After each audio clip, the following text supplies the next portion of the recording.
Abigail Rebecca. Oh, I enjoyed talking to Abby so much. She's a visibility coach. What's that, you ask? Well, it's the first question I ask her. She is into the human design. I don't know if you've heard of this before. You answer some questions about when you were born, what time of day, etc., and it comes up with this chart property. And I did it myself before the discussion. I never heard of it before. We talk about that. She helps mostly women become more visible and become better at what they do professionally. We talk about your heart center. Just fascinating intake. She is from the United Kingdom. She has such a wonderful perspective. Her what a great backstory. She was raised as a Jehovah's Witness, third generation, as was I. My mother is, and we have a lot of common there. We talk about that and how, what it's done to us and how it's helped us today. Just a wonderful conversation on what it means to be happy too, as I asked her what motivates and how she views discipline, given that extraordinary what she went through. She was working in the corporate area, worked way too hard, had hard episodes, had to leave it, and here we are now. It's just a great conversation with Abby. I know you're going to enjoy it. Thanks for listening. Hi, I'm Joey Pinz. People ask me, how did I lose 130 pounds? The quick answer is always discipline. I started my business, wasn't paying attention to my health, was eating too much, drinking too much sweets. My daughter was born. Next thing I know, I'm pre-diabetic, I have hypertension. I knew something had to change. Discipline. I, like many of you, have faced many challenges in your career, in your family, in your life, in your faith. How did you attack them? How did you approach them? How did you solve them, hopefully? It all had to have some degree of discipline. I'm also asked, how did you found and start a tech business? And it lasted over 25 years. Discipline. I was committed to it, enjoyed technology, didn't enjoy some aspects of it, but knew it was necessary. Discipline. Our podcast mission, how do we use discipline to better ourselves and society? Join me, please, as I talk to interesting people and discuss how they use discipline in their family and their passion and their careers and how it helped them. Our podcast vision, growth through learning from others. Joey Pinz Discipline Conversations. It'll be light and serious. Join us, please. Thank you for consideration. Abigail Rebecca, thank you so much for your time. Abby, what is a visibility coach? Oh, that's a good question. Well, it's me. Yes. For me personally, I love to help entrepreneurial women all around the world to be visible and confidently expressed.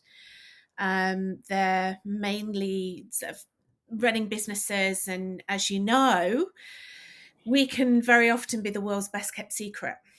So actually, the more visible we can go out there, authentically visible, aligned to our messaging and our mission, I think the more valuable we can be in the world. So I think that being a visibility coach enables me to help other women to shine and to spread their message and to do their good in the world. So it's, for me personally, it's the best job in the world. I love it so much. Did you create this term?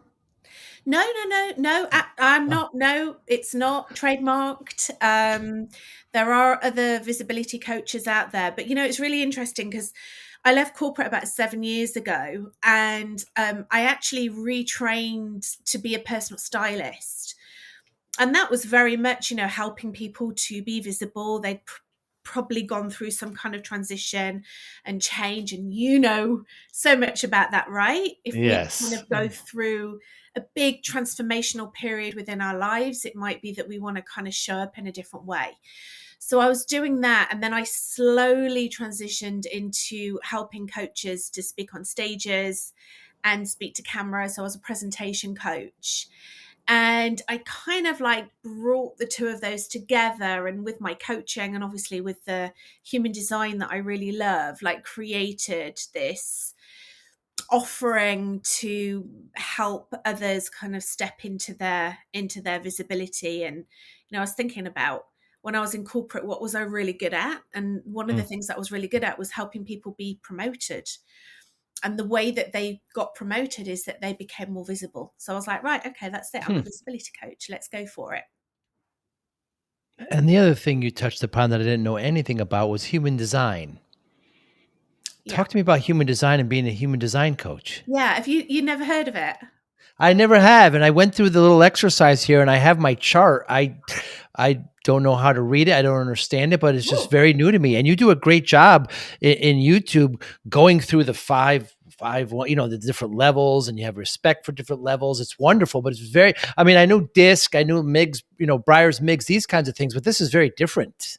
yeah. So if you think about Myers-Briggs, actually, so that's obviously something that is quite well known and well respected, within industry, corporate. So it's like a profile of your personality. The way that I always like to describe human design is if Myers-Briggs and um, astrology became lovers, then human design is their love child. Mm. Right. Mm. So it's a personality test, but it's based on, as you know, you've been through it, it's based on your Yeah. birth details. And what I love about it is that it's not like a lot of these things are kind of determined about the questions that we answer. And, it's very much kind of like using our brain, I guess, and our brain to make decisions and choices. But actually, when you learn about your human design, one of the biggest things that people always say to me is, oh, okay, I'm not weird. Like I'm not. There's nothing wrong Mm. with me. I'm normal. Because we go through our lives trying, very often. So many of us go through our lives comparing ourselves to others, and then beating ourselves up when we don't kind of like live up to our own expectations because we're comparing ourselves to others.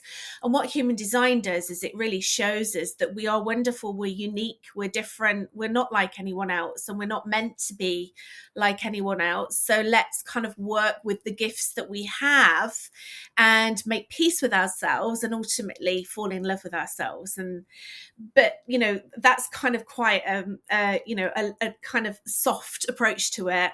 But in terms of business and leadership, it's amazing because it teaches us how we work best, how our energy flows, how we build relationships. It even tells us about the environments that light us up, that we get the most opportunities in. So it's really amazing for a business strategy and leadership strategy. And I obviously use it for visibility because it shows us how we can be more visible. What are you, by the way? I'm really intrigued. It doesn't make any sense to me. By the way, you just said you have to love yourself. You've got a great quote on Instagram. If you don't love yourself, how can you love others? It was wonderful. Mhm. So that when I did this, I mean, I put my date in, my birth date, when I was born, my location. I don't even know where to begin. My profile. Oh, 6/2. Okay, The cool. And it should say at the top whether you're a manifester, a manifesting generator, a generator, manifesting generator, or a multi. manifesting Yeah. generator. What does this Okay. mean? What does this Well, mean? I mean, the best Abby. place to start is to go and watch that video again that you saw on Ah. YouTube, but from with the knowledge now that you're a manifesting generator to see what that means. But basically, manifesting, you're like you can manage multiple projects at once. You're a great leader, you're a great project manager, you've got lots and lots of energy. The only what human design will teach you to do is actually follow a strategy, which means that your energy will be much better received, which means that you'll be more successful in things that you do. And the Hmm. strategy for a manifesting generator is to wait to respond. We're also conditioned to initiate, right? You've got to get things done, you've got to make the first move, you've got to go out there and make it happen. But actually, according to human design, only 90% of the population is designed to initiate. Hmm. The rest of us are designed to wait. So, you as a manifesting generator, you're designed to wait to something or someone. You don't need to wait for long, but you are initiating in response to something. So it's just learning to be a little bit patient. But I know as a manifesting generator, you don't want to do that because like you want to go, go, Mm. go. So it really teaches you just to step back just a little, not a lot, just a little bit, and practice that and see what life shows up for you, because it'll be really interesting. So when you coach people, you have them go through this, and you're not really teaching. Well, you're. I was going to say you're teaching them who they are. They already know who they are, but you're just kind of opening them up to what they are. Yeah, they already know who they are. I mean, there'll probably be a lot of blind spots that we'll Mm. uncover through the work, which you will get anyway through any kind of coaching or mentoring program. But it's like I said earlier, what it does is it really helps people to accept who they are, because they might have been. We're all deeply conditioned to be other people and try and be other Mm. people, when actually, if we can just kind of relax into who we are, things will be more aligned, things will be more in flow. And you know, I've been running my business now for the last 7 years. I guess you could, in comparison to other people, it's very early days, but I guess you could say that I'm very much like, in the personal development zone. Mm. And I've taken so many courses and worked with so many coaches around how to market myself, how to be visible myself. And there's a very cookie cutter approach to promotion and marketing, one size fits all. But actually, what human design does is it teaches us how to promote ourselves aligned to our human design energy. Um, and so that's why it's the very first step that I take with my clients. Hmm. Because so if we were working together, the way that you would go out and you would be more visible and confidently expressed and market yourself and your business would be very different to me. Like the way that I've created success, if I was to teach you the same techniques, it wouldn't work for you because we're completely different energy types. So we have to look at your human design first to really determine what your energy is, your ways of working, how you build relationships with others, how other people accept you. And then we build your visibility strategy around that. Now it asked me my date of birth, and it asked me what time of day I was born. I remember my mother saying that it was close to midnight. So I think I put 11:45. If somebody has similar, was born around my time, same day, and they put 11:30, like 15 minutes earlier, will it be a completely different design? It might be, yeah. It all depends on the day. So it's very rarely that I'll work with someone who doesn't know their time of birth. But if Hmm. they don't know their time of birth, it's fine. We can kind of have a little play around with it. So it really depends on what day it is. Like I've run people's charts before where I've put it like at 9 a.m. in the morning and then 5 o'clock in the afternoon, and it's kind of come up as the same. And then Hmm. in other circumstances, on other days, it's been completely different. So you get a true reading if you actually you're very certain of what your birth date is. But there are ways that we can kind of play and work around it. And it's like you said before, we know who we are. Like I'm a projector in human design, which means that I'm actually designed to be invited into things. Hmm. Otherwise, my energy isn't received very well. I can be a little bit like a busybody, or sort of sticking my nose into things that are none of my concern if I'm not invited in, like Hmm. so. And when I found out about myself, it completely resonated with me. If somebody had given me a reading as a energy type like you, a manifesting generator, I wouldn't have resonated with it. So we can kind of work out in that way Interesting. who you are. Hmm. It'd be interesting actually to hear from you, like if you are interested in like going into it a bit more, if you do resonate with it, it'd be really interesting. I started my business back in '93. I definitely have. I feel leadership are my strong skills. I'm generally a patient man, uh, so perhaps it does fall in line. Mm. And then you've got all the different layers, so you can see your profile, like the two numbers, that gives you loads of clues. Your environment gives you so My many goodness. clues. Your strategy, your authority, like they all work together. And then you've got your open centers, defined center. We could literally go down the rabbit hole of Yeah. human design. You could go down that rabbit hole 100%. It shows a diagram of the human body, and I've got arrows pointing at my ears. I don't know what any of this means. Does it mean I listen? I do like to listen. I don't know. My digestion, my incarnation cross. I mean, I spend a decent amount of time with DISC and Myers Briggs, and this is obviously very, very different. It is. It's very different. It's very unique, and it's very, very cool. And I find that all sorts of different people resonate with it, from corporate Mm. leaders to spiritual, you know, uh, at one with the earth kind of human beings. Like everyone can resonate with it because it's a science. I mean, it's based on the chakra system.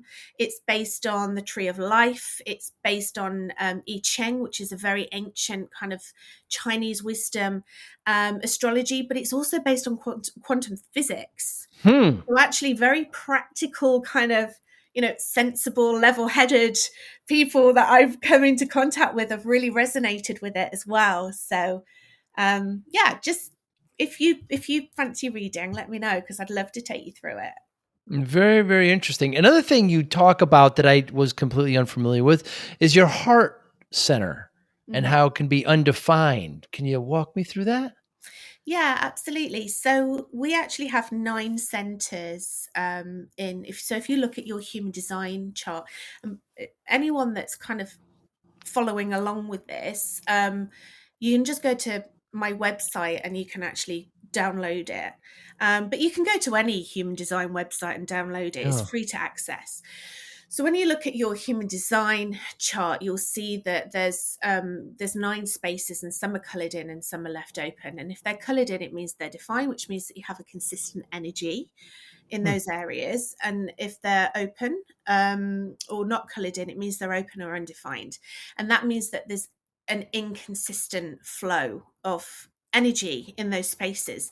So where you have an open space, you're designed to kind of receive the energy of others and amplify it. And that energy is designed to kind of flow through us. So we bring in the energy and we sample it, and then the energy flows out. So the best way to describe it is, if you're walking into a room, you're like a radio receiver.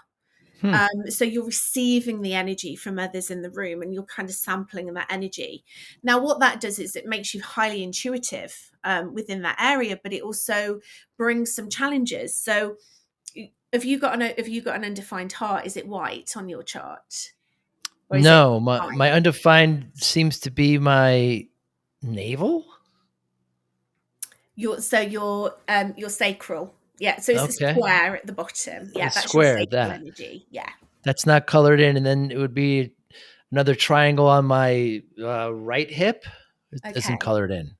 Okay, so your heart is coloured in. So the little triangle, like in the centre, the tiny one, that's coloured in. So that means Yes. you have a defined heart. Now, the heart is also known as the ego centre, and it's to do with willpower. Now, it's really interesting actually to hear about your story and what your podcast is about, because straight away that shows me that you have enormous and tremendous willpower, Hmm. and you have consistent willpower, and you can keep your word. But people with an undefined heart center often find it very difficult to keep promises Hmm. because they don't have consistent willpower.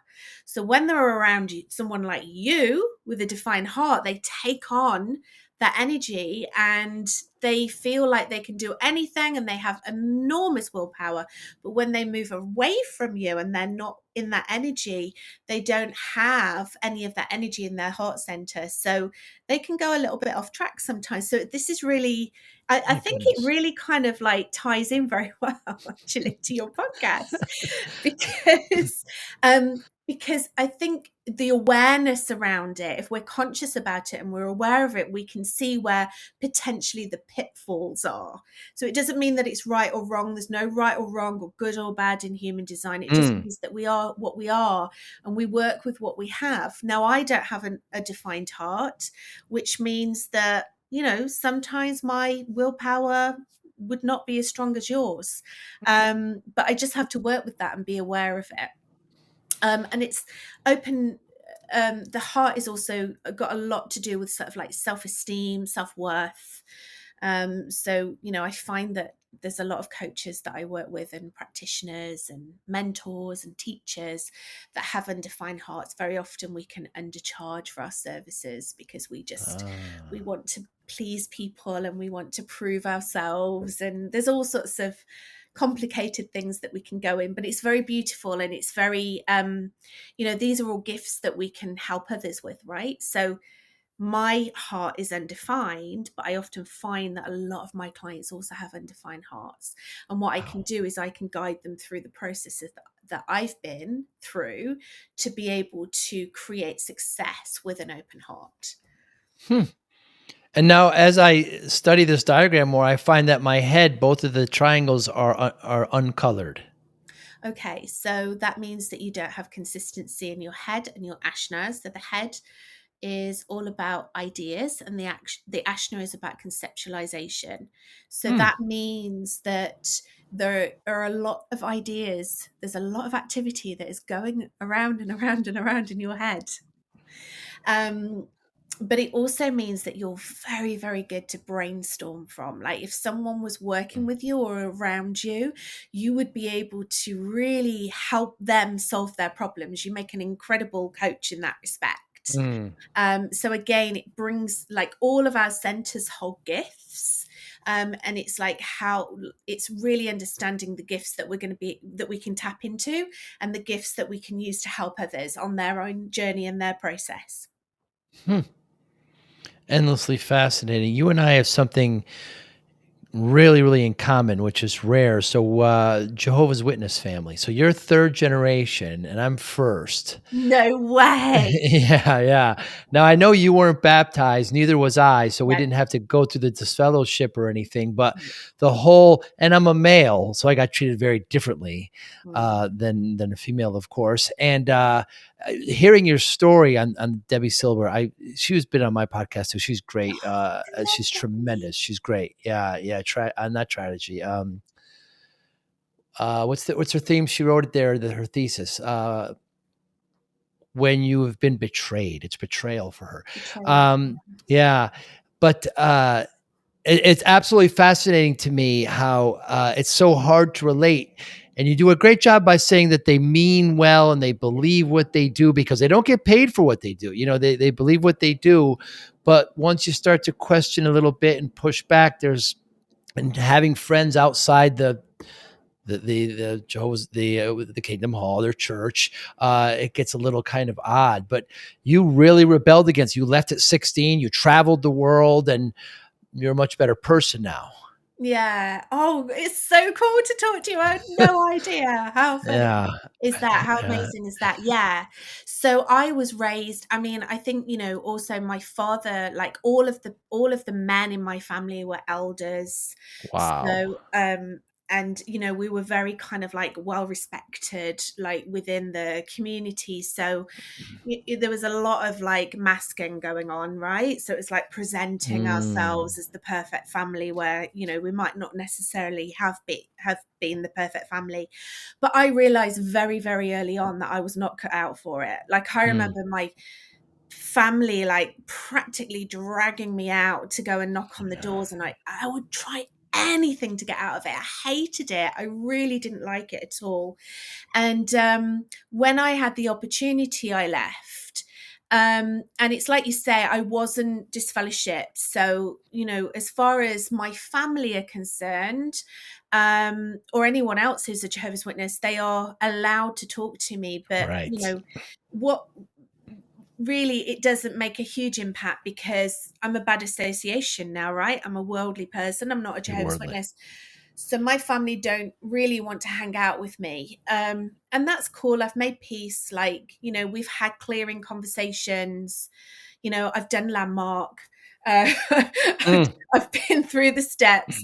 Like, so, I really both my parents have passed now. But I really love my brother and sister. And I know that they love me, but we just don't agree Right. with one another. And I just think it's a shame that, with any organization or any religion that preaches love, Mm. um, very often that love is only given conditionally. Conditional. Yeah. It's never unconditional, and it makes me very, very sad.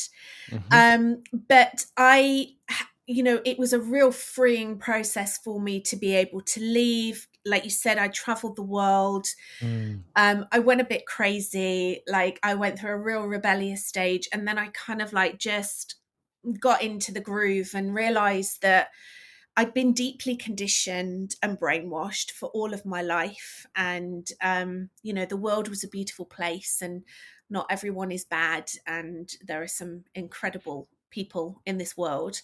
And it's important to have lots of different beliefs and lots of different opinions, and to mix with different cultures. And I learned a lot of life lessons along the way. And I'm not, I think that Jehovah's Witnesses are very lovely people, Yes. but they're kept very, very small. And they're kept small through fear of the world ending, fear of Yep. being thrown out of their community. And it's sad, really, because that is one of our biggest fears, I think, as human beings, right?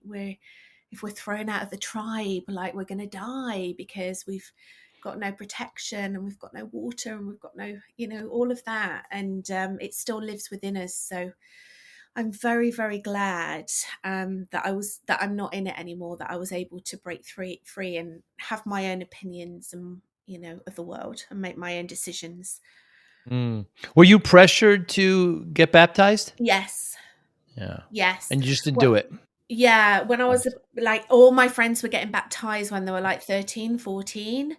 And their parents were saying to them that if they got baptized, they could have more freedom. So they'd be Mm. allowed out later, or, maybe allowed to go to other places.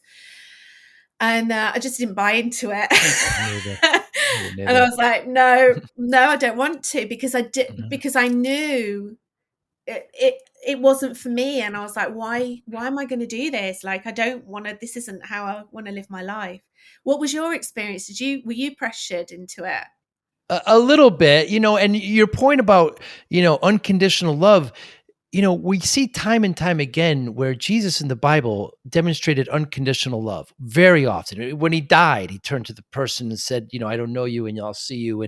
And we see him with healing people on the street.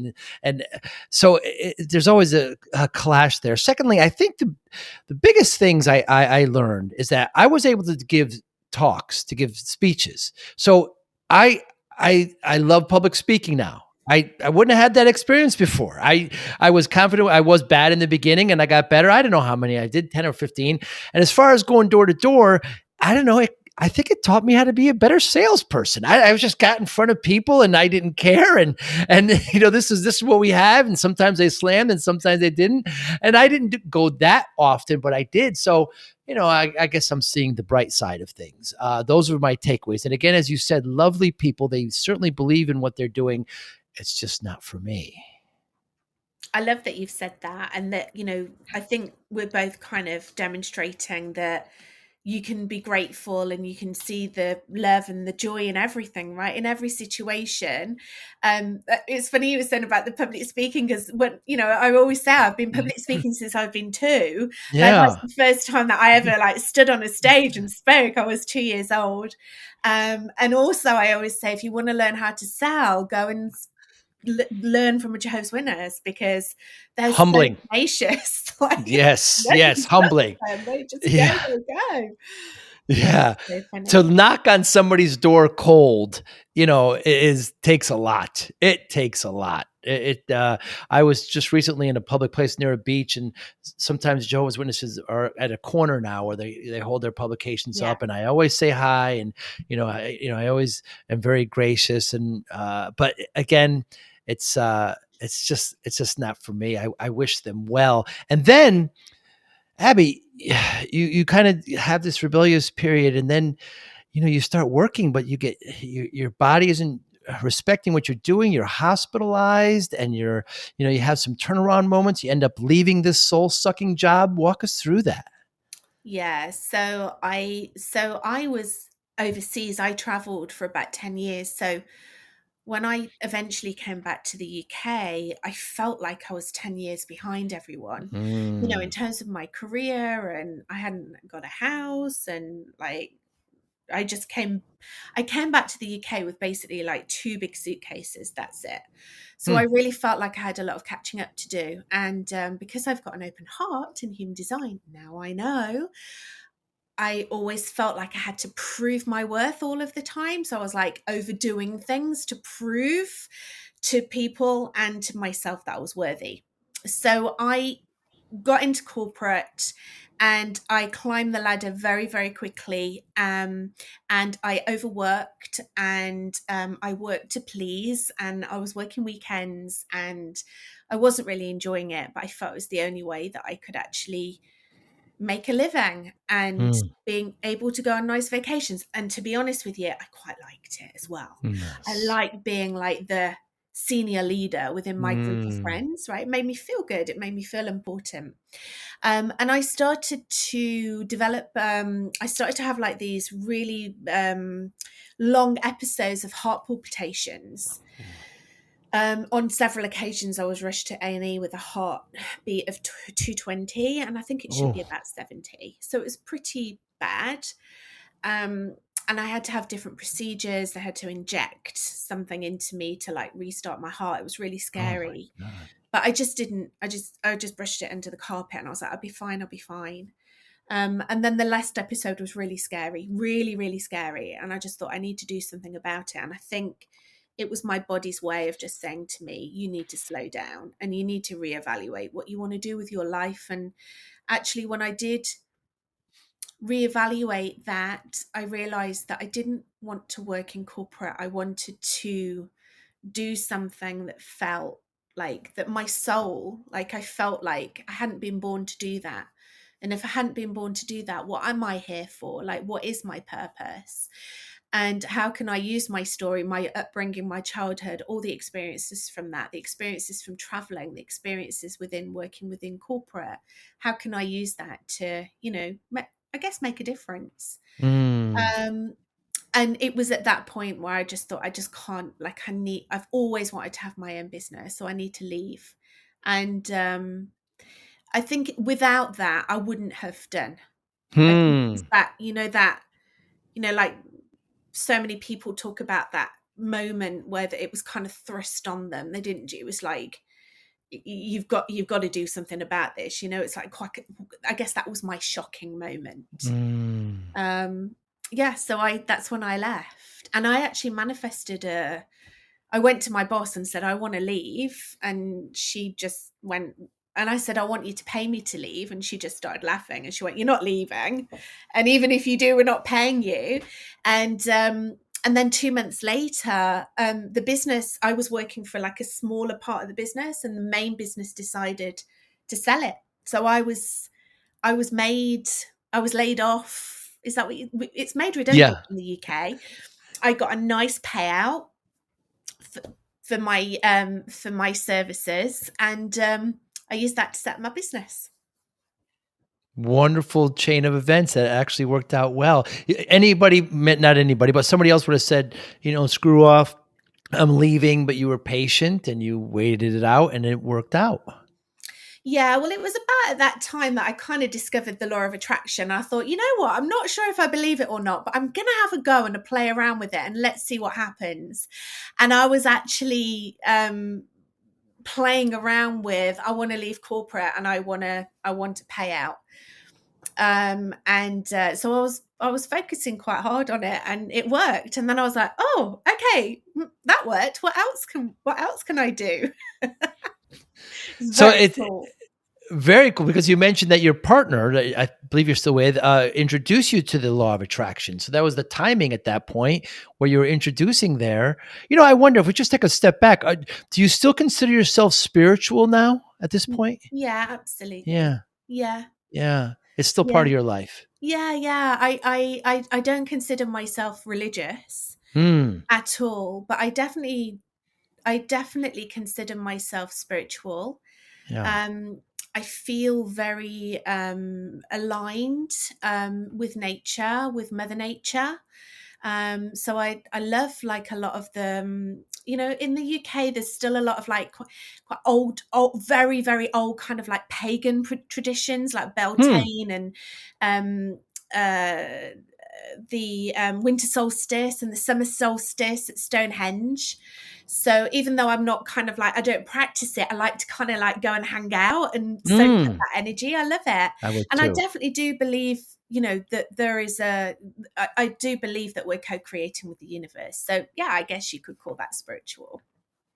I mean, there's no doubt when there's a full moon, I feel different. I just do. I don't know what it is. I just feel different. I feel, and when I notice it, I say, okay, well, that's what's happening here. There's something going, and I could sense it. I mean, I don't know if you just keep denying, there's only a certain point where you have to stop denying that kind of stuff, people, Yeah.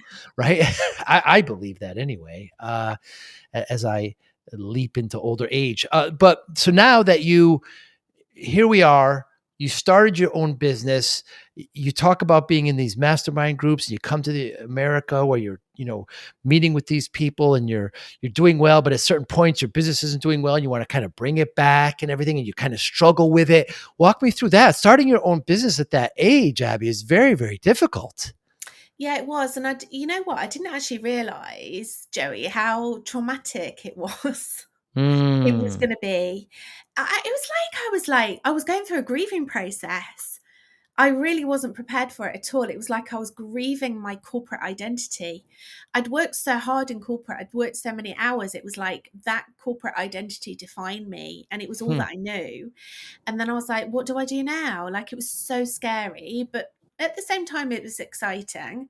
But I realized that I needed to get some help really fast. And yeah, I started when I first left corporate, as I said before, I retrained to be a personal stylist. I trained at the London College of Fashion. It was incredible. Wow. It was really exciting, um, but but just was failing. I didn't know how to run a business. Nobody had. I didn't know how to do that. Nobody had ever. I don't come from a family of entrepreneurs. Mm. Um, so I quickly discovered the online world. I started working with coaches based in the States. Like you said, I was going over there quite a lot.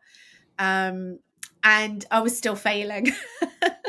It's just, it was just, I used up all my money. I had the most amazing limited edition Mini Cooper.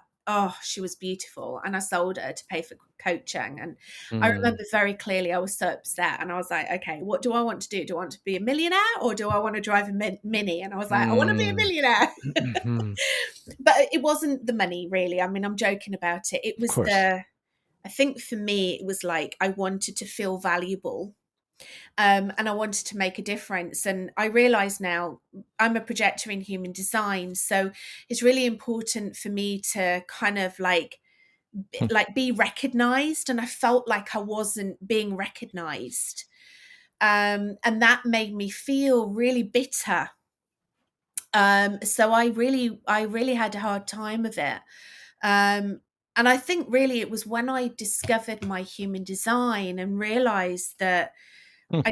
I'd been comparing myself to other people, to other coaches, and trying to be like them, and then getting really frustrated and bitter that I wasn't as successful as they were. Why is it working for them? Why is it not working for me? Mm. And I actually realized, well, I'm different to them. Um, and when I actually started to realize how I'm different, I was then able to play to my strengths, Wow. um, and tap into my genius instead of trying to tap into and emulate others. Hmm. And that really was the turning point for me, which is why I love human design so much. When I started my business, and I'm working hard, and I don't know, 4 or 6 months in, my friends say, "It must be so nice not to have a boss," and, I have more bosses now than I've ever had. Every one of my clients, the whole kind of, oh my good fantasy of being in business, but they don't you're worried about payroll, you're worried about so many, you're worried about banks, you're worried about your vendors, you're worried about employees.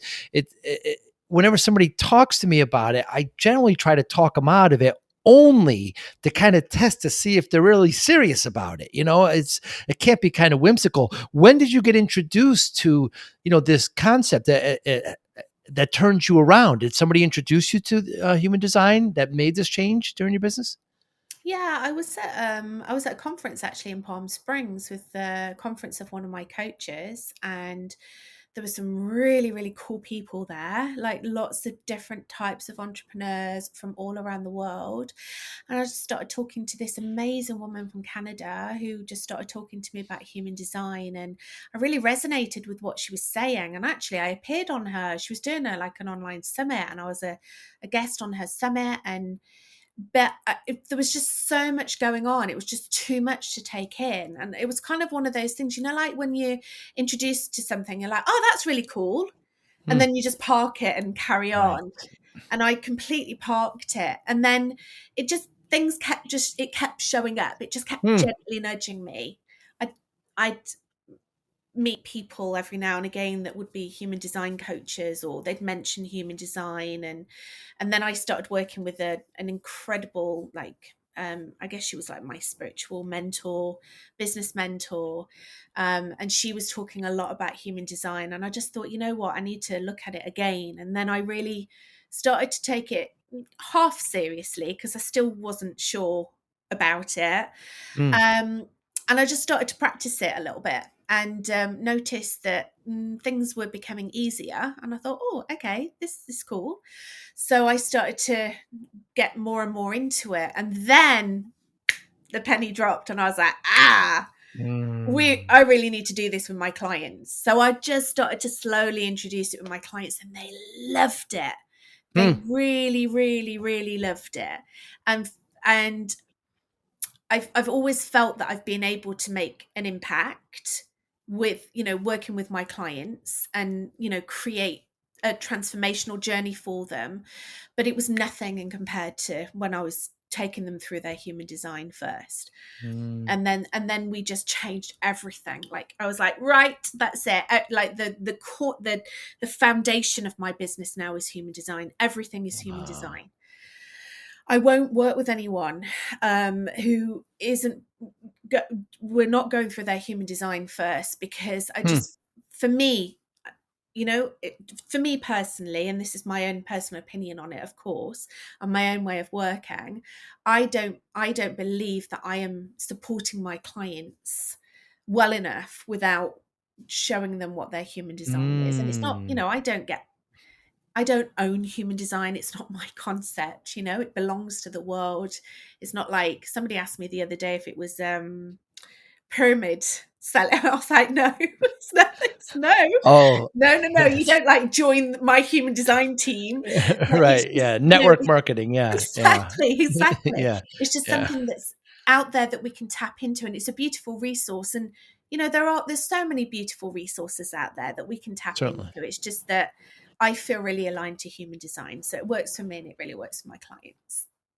And when you get to know yourself just a little bit better, it's just so much easier to do things. It's just, like you said before, you don't have, boy, I'm weird. I do this one thing that's real that I don't know anybody else that does. It's weird. And then once you've, realized that it's documented like this and others have it, there's just such a great level of comfort.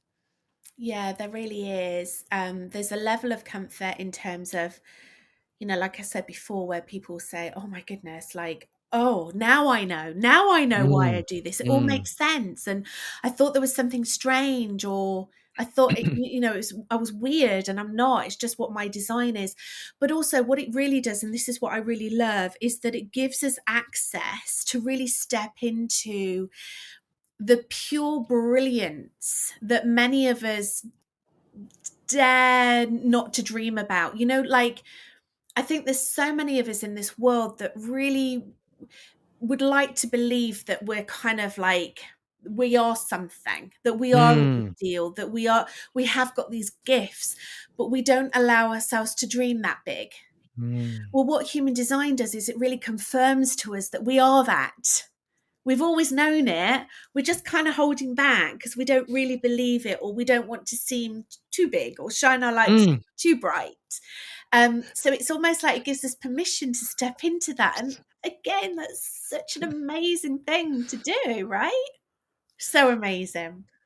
I have a lot of, I'm a big football fan, English Premier League. So I have a lot of English friends, and Oh, one of the big differences that I have found, what you just alluded to there, just between the states and Britain, is when somebody I don't know what you're going to feel about this. I wonder no, come on. when somebody here in the states makes it big, they get acclaim, they get big.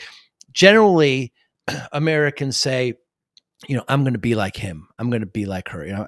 Envious. I'm going to do that too. I'm going to get there. Whereas my friends tell me in England, when somebody gets that big, they say, if I find him, I'm going to get him. I'm good. So it's just a different where they just kind of don't feel that they deserve it. Is it in that? Is that's kind of what you just alluded to there? Is that a country thing? Is it a Oh, national thing? I wonder. it's such a British thing. It is, isn't it? Yeah, it really is, and I think I'm saying it's a British thing. It's I've lived in a lot of countries in Europe. Actually, it's quite a European thing, but probably Ah. not as much as Britain. Have you ever heard the story of the lobster pot, the crab pot? Have you ever heard this story where? And it's interesting actually. If you ever go somewhere where there's crabs in a pot that have been caught, if one crab tries to crawl out of the pot to escape, the other crabs grab hold of it and drag it down. Hmm. And I feel that that really represents what you've just spoken about. So it's like, no, you can't. You need to stay here with us. You can't be bigger than us. You can't be more successful Ah. than us. You can't be wealthier than us, because if you're over there doing that, that makes me feel bad. So you just stay over here and be small with me. And yeah, it's almost like British people, there's a real culture around kind of bringing people down that are maybe getting a bit too big for their boots. Yes. And Yes. I think it's not, I don't think it's done like in a malicious way. It's just Right. our culture. And Yeah. this is really interesting, right? Because it doesn't align to the coaching, personal development, Mm. culture.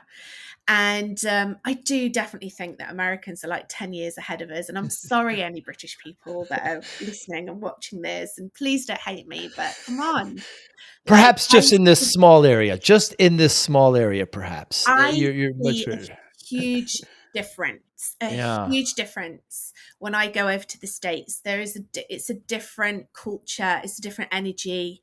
And I think in America, in general, obviously, I don't, I'm not talking about everyone, but in general, there seems to be people seem to understand more the benefits and the ROI of investing in yourself. Mm. Whereas in the UK, we're not used to doing that. We're not.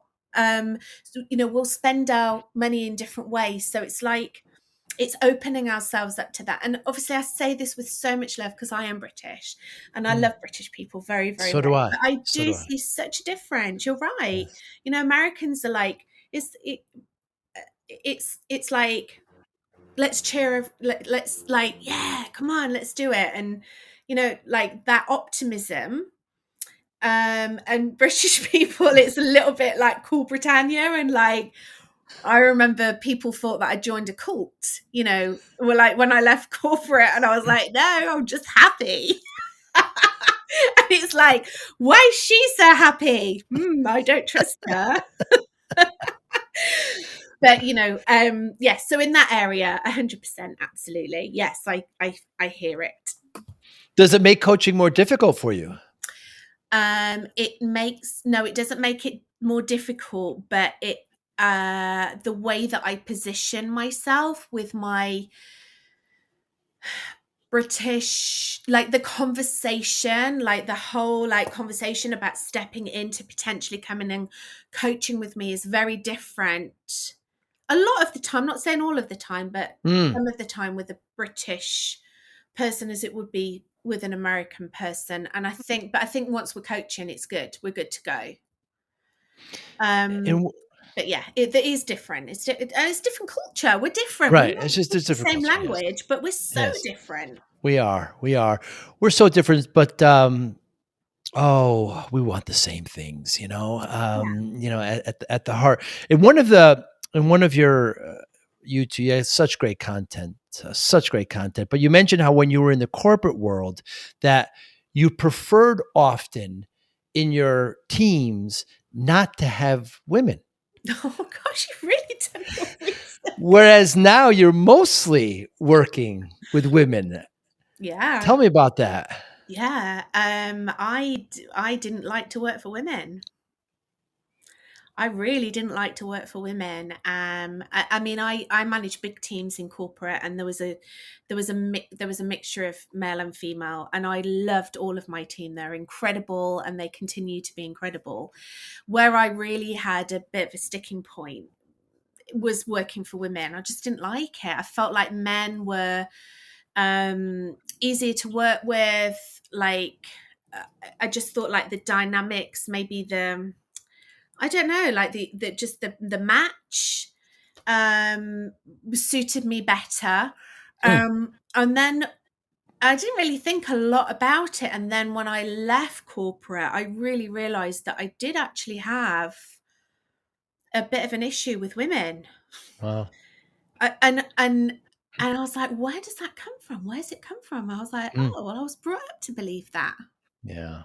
I was brought up to believe that men were better than women, that Yeah. women weren't leaders, that women, were weaker. And I was brought up to be a wife and a mother. I was brought up to marry a nice Jehovah's Witness man and have his babies and not really do anything else. And, there's nothing wrong with that if it's Right. your choice. But the choice was being taken away from me. My Mm. father even chose my school subjects, I saw that. and it was all like cookery and needlework and childcare. I wasn't allowed to do any of the sciences. So it was a real shock, actually, when I realized that. And then I was like, okay, I need to like heal this. So I did a lot of work. I was joining like women's circles, and I was working with a lot of women, kind of exploring how I could heal my prejudice. And it was almost like I felt like I was a little bit scornful of women. Right. And I realized that when I was in corporate, I was really like masking a lot of the energy that I was carrying was very masculine, and it was almost like I Hmm. was kind of like covering up the fact that I was a woman, because that made it more difficult for me to be in a senior leadership role. Even though actually predominantly in the business that I was in, it was women actually that were in Hmm. senior roles, but I think women that were kind of doing the same as me. So yeah, so that was a really amazing process to go through. And a lot of people say to me, why don't you work with men? Like, why do you only work with women? Well, my answer to that is I work with men when they ask me. I love to work with Mm. men. I market to women, and the reason that I market to women is that I believe that very often women have a certain set of limiting beliefs that stop them Mm. from moving forward and being more visible. Hmm. And I like to help them with that. So I love Yeah. working with women now. I adore it. I've got the best clients. I'm in the best women's groups. Like, I'm in the best masterminds with women. They're my mentors, they're my coaches. And I still love to work with men, and I still love men, but I really love being in the energy of women. It's a different dynamic when women come together. Super powerful. It certainly is. I have daughters, and, I never when I always hear these things about improper treatment with the genders, I always, I don't want my daughters to grow, they're 20 and 23 now. They're, young women, but my heart is always more open to that than ever. And I make sure that I have somebody that have been with me for over 21 years, my employee, and she's been with me and she's great. And I just always make that extra effort, it would seem, however small it may be. So, Abby, I always, I started the business back in the 90s. I wasn't paying my attention to myself. I was working those long hours like you did in corporate, doing everything my clients wanted. And before you knew it, I gained a lot of weight, 340 pounds. I don't know what that is in kilos. I should probably figure that out. Maybe two, no, anyway, 2.1. But anyway, I gained a lot of weight, Abby. And the doctor said to me, if I don't lose it all, I don't lose most of it, I'm not going to see my daughter graduate. So I turned everything around, spent the next year and a half losing about 130 pounds, a little over 100 kilos. And uh, whenever I tell people this, they give me a look. They're like, okay, what's your secret? How did you do it? How'd you lose that weight? Weight loss is billions of dollar industries. And I just say discipline. I just got focused and got discipline. Given your extraordinary background, where you were, where you are, I just wonder how discipline plays a role in your life. Yeah, it's a good question. Um, so I think if you were to ask me if I was a highly disciplined person, my initial answer would be no. And I think Not the reason highly. behind that is that when I was working in corporate, I was highly disciplined. So maybe it's Mm. like, I've tried to kind of go away from that as much as I can. So, my conscious is going, no, I'm not. But then actually, I was thinking about this, when I knew that I was going to come on to your wonderful podcast and meet you and have a conversation with you. And I thought, yeah, of course I'm disciplined. Like, I run a business, I run my life. Like, I'm, multi um, dimensional human being. Um, so I am disciplined. However, Mm. um, I was talking into earlier about human design, and I've got an open heart space, and that then represents the fact that sometimes I might not be able to have as much willpower as often I would like to think that I have or that I would want. So it's really kind of learning to work with that. Um, but yeah, I think 100%. I love your story, by the way.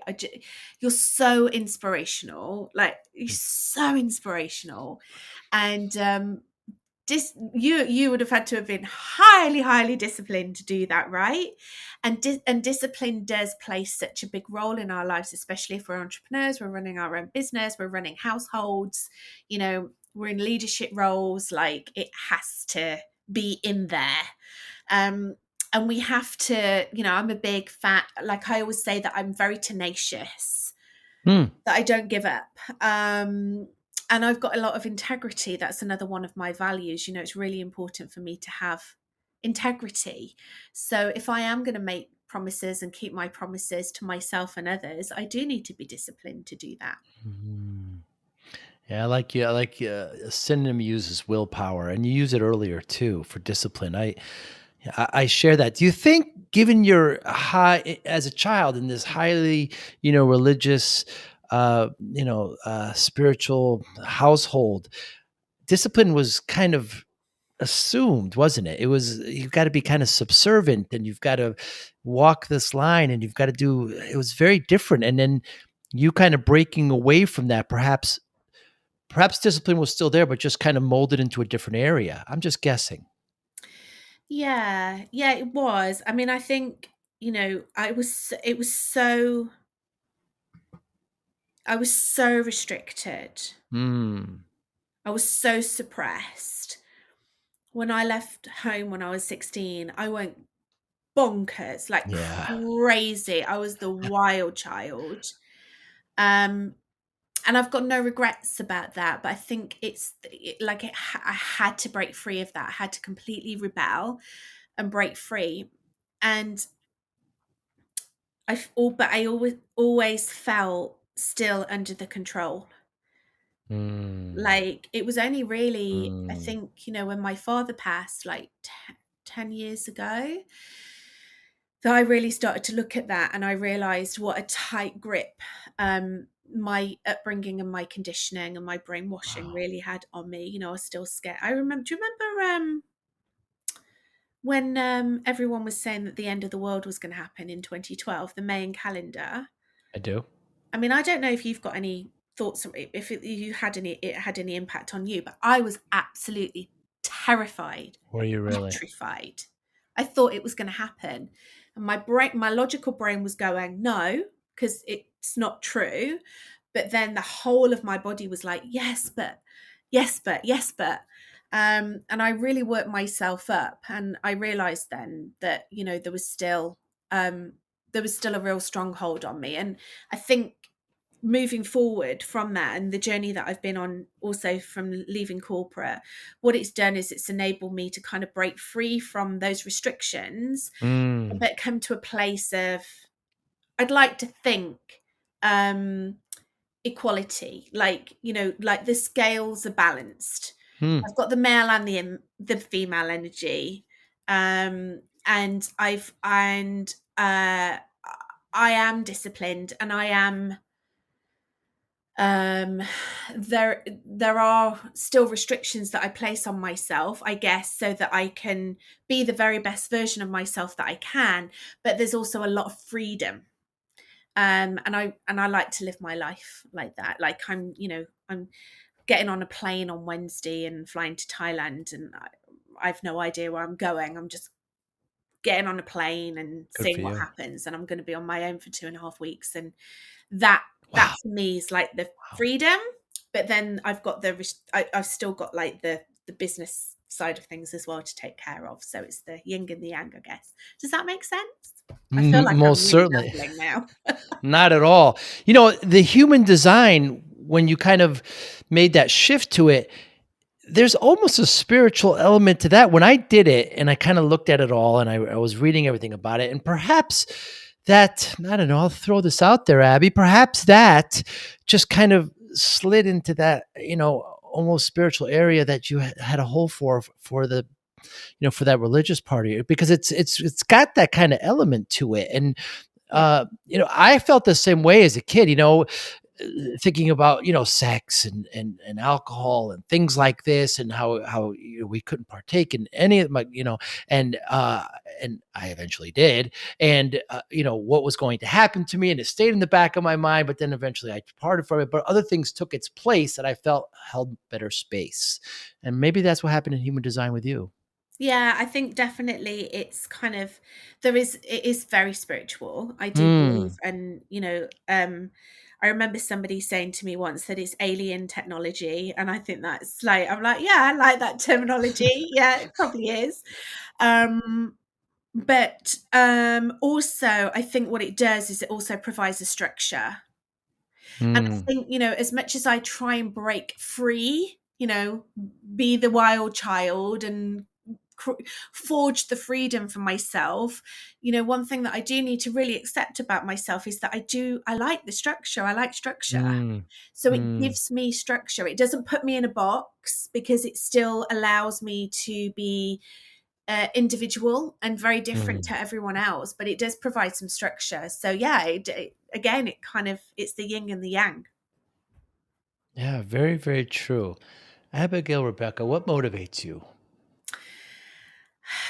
Happiness, inner fulfillment, freedom, travel,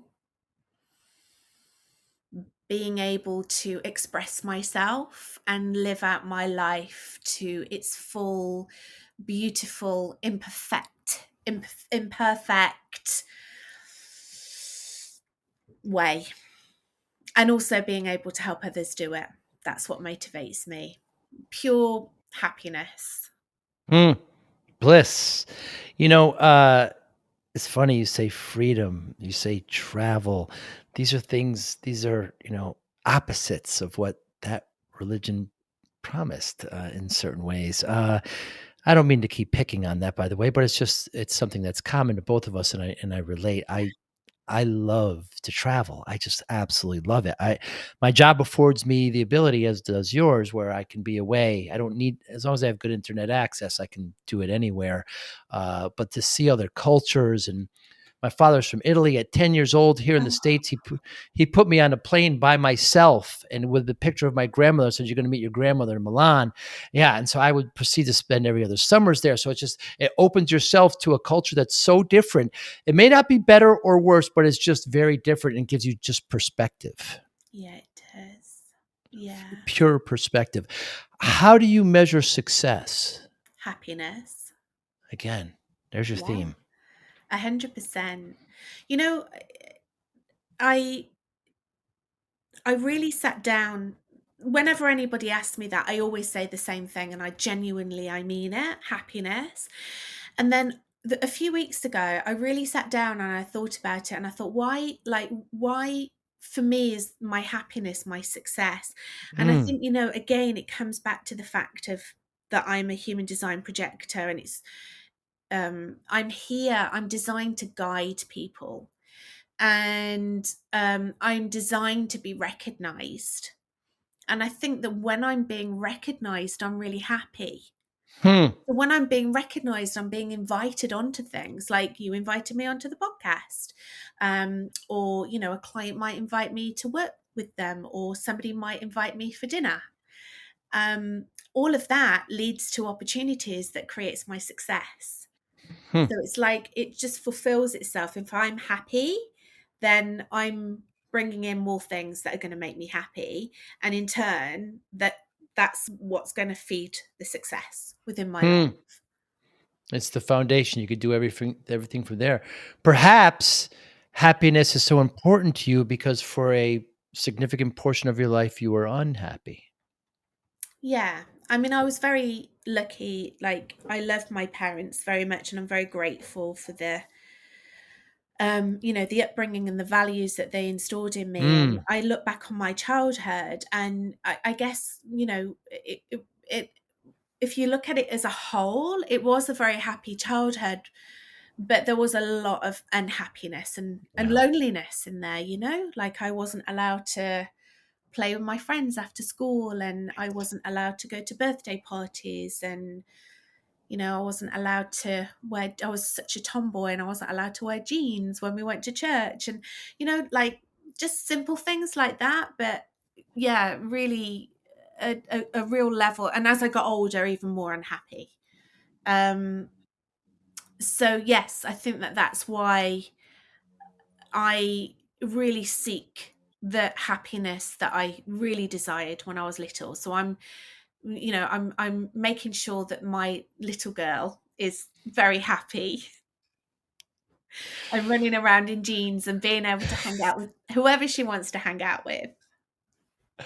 Well, let me just say, Abby, your smile lights up the room. Your videos, you could just sense your genuinity. You could sense that you're happy. You could sense that you love what you're talking about, and the idea that it's helping people makes you shine even more. It's so evident and absolutely wonderful. Thank you so much for your time today. How can we get in touch with you? Anybody that's listening. So the best place to find me is on my website, abigailrebecca.com. On there, you'll be able to find all about my work. There's blogs on there. There's a free book that you can download. You can follow me on Instagram. Yeah, I think just going around on my website will give you a good idea of who I am and what I do. Abigail, Abigail Rebecca, Rebecca, just one word, no hyphen between the two. I'll make sure to put it up on the podcast. You're on Facebook, you're on LinkedIn. You've got great TikToks as well. You talk about, you do such a great job there on Instagram. And Abby, thank you so much for your time today. I hope one day that we can have a cup of tea and talk about a little bit more about our past and how much better we are now. Joey, let's meet in Milan. Ah, that would be wonderful. That would be wonderful. You be well, Abby. I'll talk to you soon. Thank you. Thank you for listening and or viewing Joey Pinz Discipline Conversations. Please share this episode with one or two of your friends who you think may benefit from the episode. Our website, www.joeypins.com. There you find lots of resources and you could join our mailing list. Please follow us on all our social media, Instagram, Twitter, and Facebook. Podcast information, the video version of our podcast is on YouTube. Please subscribe. Audio is on all major podcasting platforms. Please follow them.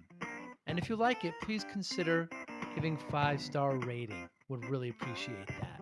Would you like to financially support the podcast?